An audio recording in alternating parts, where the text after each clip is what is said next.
Okay, this is Communication Assessments for Individuals with Complex Communication Needs, Part 2, the video examples. So we have 4 specific elements of our observation that we want to think about. The first one is the students' communicative forms. So what is it exactly that they're doing, or what do you observe in terms of their actions? What does it look like? And that can be pre-verbal or verbal forms of communication. We also want to then look at what is the function of that action. So what is the purpose that it serves for the student? And then we do want to consider the partner's contributions, whether they're facilitative or inhibitive, or positive or negative. And then also the environmental contributions, what sort of is supportive and what might be negative.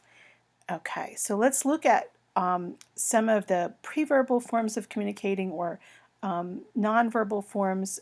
This is taken from the Checklist of Communicative Functions and Means by Amy Weatherby, and you can download that through the connectability webpage, which is on your assessment tools handout. But I thought it was just important to take a look at the range of actions, physical actions, that would be considered communicative.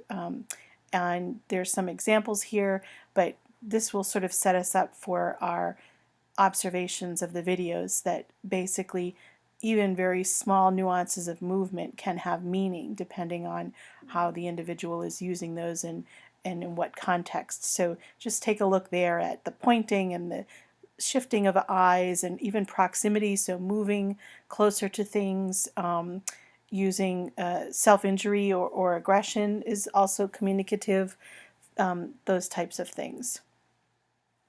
In terms of the functions of communication, this information was taken from the online communication matrix, and not so important that you know all of those little subtitles, although if you're a speech pathologist and you're using this information to write up an assessment, you'd want to be familiar with what those represent, and you can go to the website to get that information.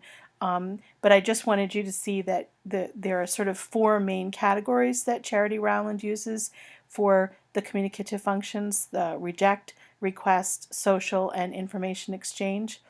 And those are the ones that we're going to use to look at our videos today to kind of make it simple. So there you can see there's just the 4 main functions. So here we have the chart that you can use for observing a video, and quite honestly, you could use this just observing a child, and it might be referred to in some places as a communication dictionary. There are 3 columns. In the first column, we look at exactly what the child does, so just describing what you observed. And then in the second column, there's a space for what you think it means. So if you were to put those actions into words from the perspective of the child, what do you think they're saying? And sometimes you may have more than one interpretation, sort of variations on a theme. And then the last column is, what function do you think it served? So what was the purpose of that message that you identified? And I have those 4 areas outlined. What we'll do is I will play a video clip. Most of them are very short, in a matter of just a couple of seconds. And I'll play it once, and then I will play it again, and then I will move on to a slide which fills in this information. So for the live webinar, I will pause for a minute between those 2 slides so that you can answer these questions yourself, kind of walk through and say, what did I see? What do I think the message was? And which of these 4 functions do I think it represents? If you're watching this in the recorded form, it will move through and quickly, so you'll want to use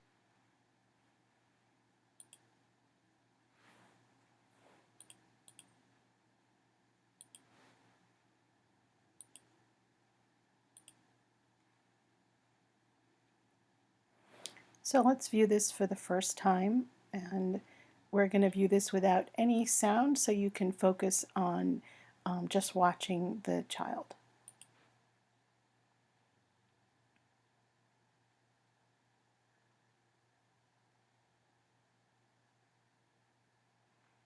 And I'll show that to you one more time.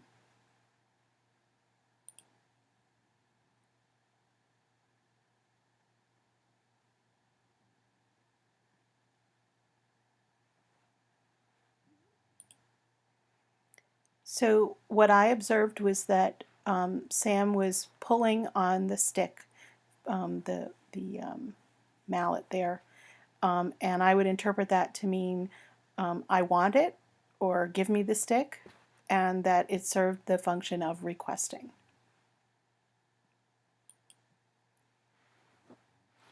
So here's our next video.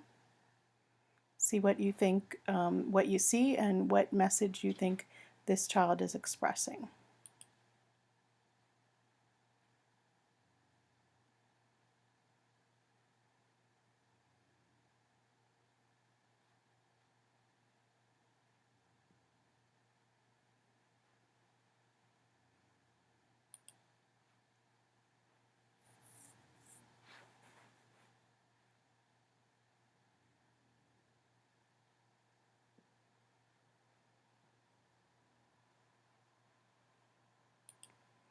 Okay, so what I saw was this little girl pulling away from her mom, sitting on the ground, and I interpreted that to mean I don't want to go inside.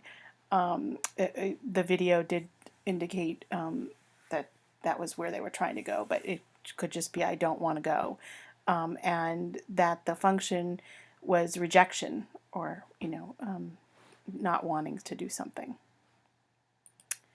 Okay, so take a look at Cole and see what you see and what message you think he's expressing and what function.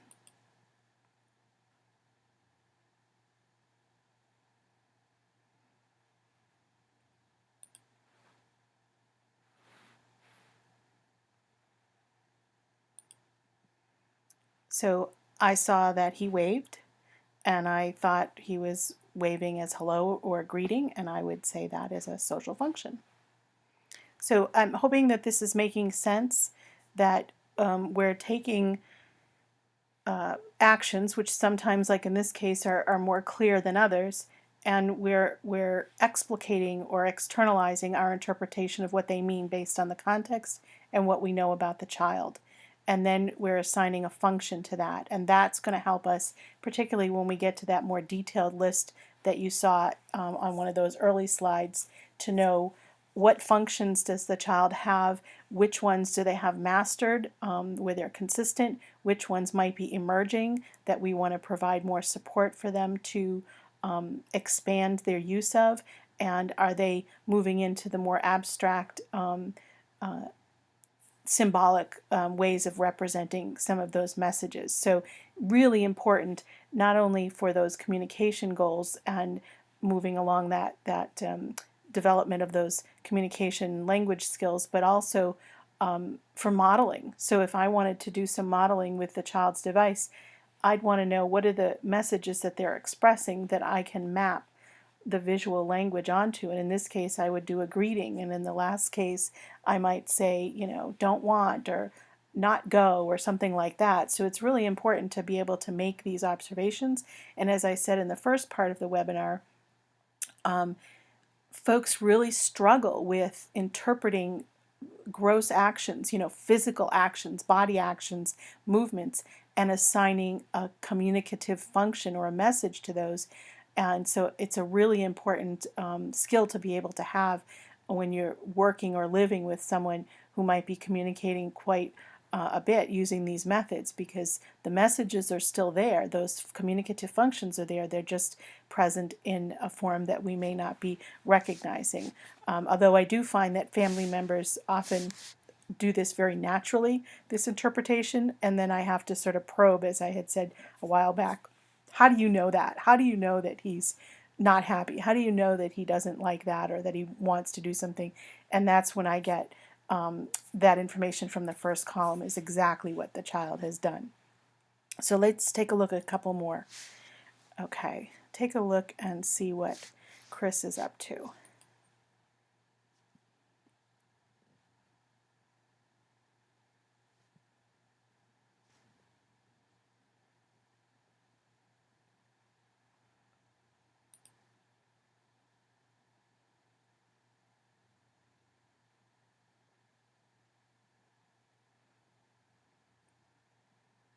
Okay, so in this case, he's looking, he's smiling, he's waving his hands, almost clapping his hands, and I'm interpreting that to mean, look what I did, or I did it. He's not asking for anything, he's not rejecting anything. He's really doing this for purposes of social, like connecting with the person that's doing the filming. So I had attributed a social purpose to that. Okay, let's take a look and see what he's doing now.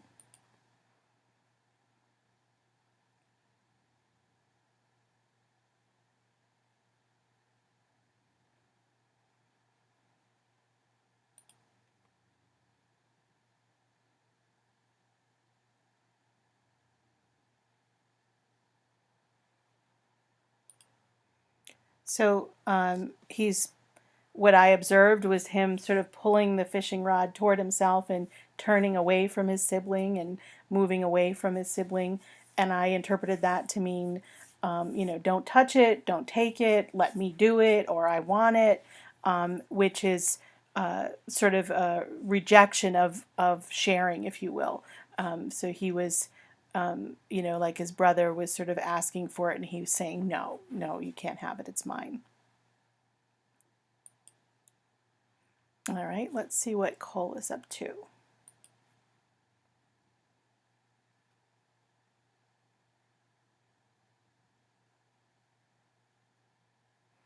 This may be a little hard to see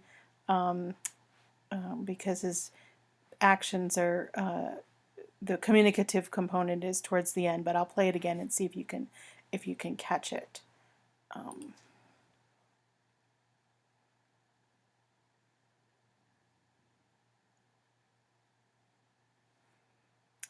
So what Cole was doing was tapping his mom's hand and sort of giving her the peg. And the interpretation that she had and that I had was that he was asking for assistance, he was asking for help, so he was making a request. And there's that opportunity piece, right? So mom didn't jump in and give him help until he initiated it, and then the next clip included her helping him out. All right, let's see what we have here with Emma.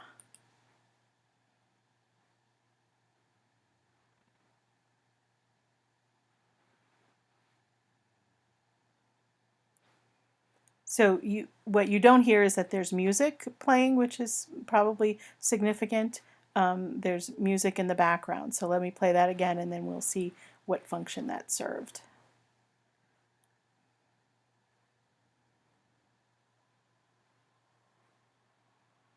Okay.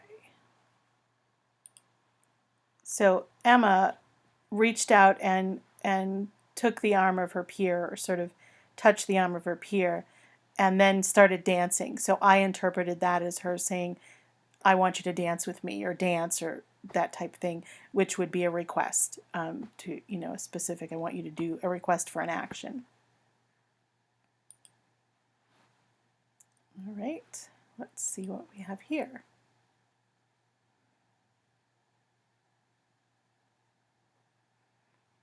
So two girls are reading, and I'll play that one again.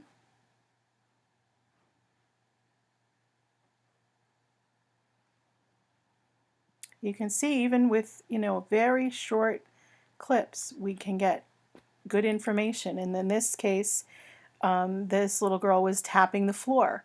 And my interpretation and her mom's was she was saying, Mom, sit down, or sit here. And that was, again, a request for action. She wanted her mom to do something. And it's, a physical form, but it's a legitimate communicative function.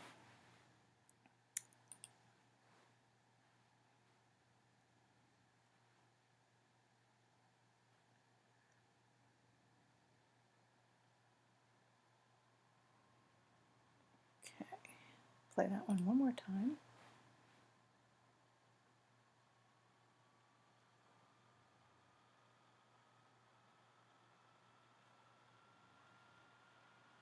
So with this little guy, you can see his facial expression is sort of frowning and a furrowed brow, and my interpretation would be that this is not pleasant, or I don't like this, or that wasn't much fun.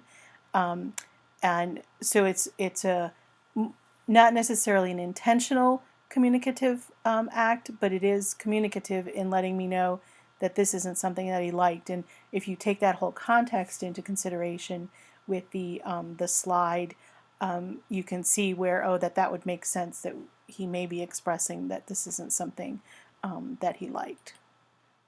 And I think this is our last clip.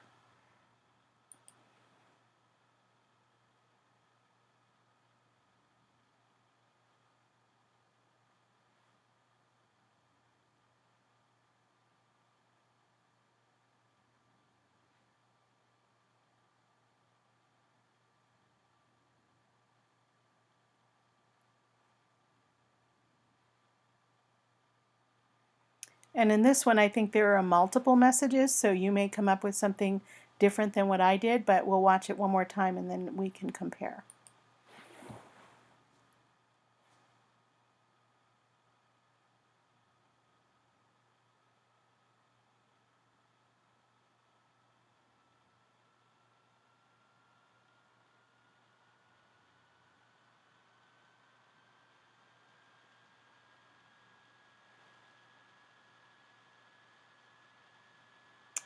Okay. So what I saw with Chris was him putting his hand on his dad's arm, and that seemed to be associated with the message that I want more to eat, or can I have some more, I'm hungry, which would be a request. But there were other facial expressions and body movements and things like that that you may have picked up on and interpreted as additional messages, which may very well be true. One of the things we do is, as I said, sometimes you have a collection of these observations in a chart and you look for patterns. You look for similar entries that you would see over time. Him, say for instance, Chris putting his hand on his dad's arm, and then him putting his hand on his mom's arm for something else, and then you would say, okay, we see a pattern of him using that to communicate, for the person to keep going with that action or something like that for a request. Okay, so we're going to take some questions right now before we finish up this webinar.